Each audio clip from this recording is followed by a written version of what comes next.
Greetings and happy 2014. This is the Final Wager. I hope you had a great night last night. I spent mine watching some antique steam whistles be blown, which was a lot cooler than you might expect.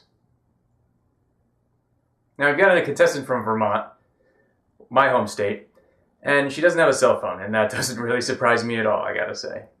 And I think that's awesome. Anyway, let's take a look at how our players are doing.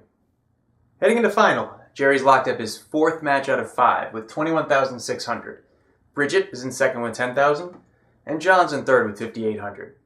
Don't really need to worry about Jerry. Bridget doubles up, she'll have 20,000. That means Jerry can wager up to 1,600.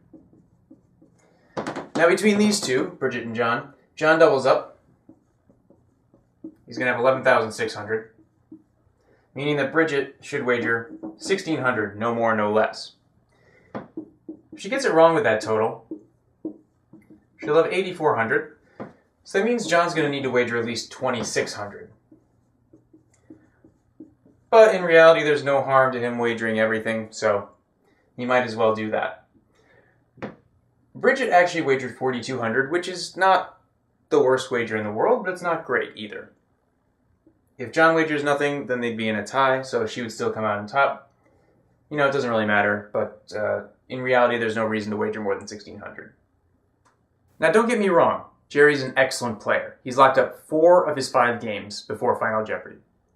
But in 3 of those 4 games, one of his opponents didn't buzz in on the last clue of Double Jeopardy with a chance to make it not a lock game.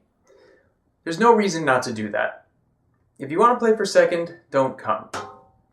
Especially in Bridget's case, it was a category dealing with numbers. She knew it was going to be something greater than 6. Any guess would have been fine. 7, 8, 9, 10, 11, 12. Doesn't matter. Saying 0 would have been better than not buzzing in at all. That's what separates the good players from the great players occasionally. And it's certainly what separates the players who won't be around tomorrow from those who have a 1% or 2% chance of being around tomorrow against a great player like Jerry.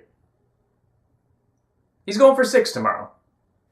Let's see how he does on the Final Wager.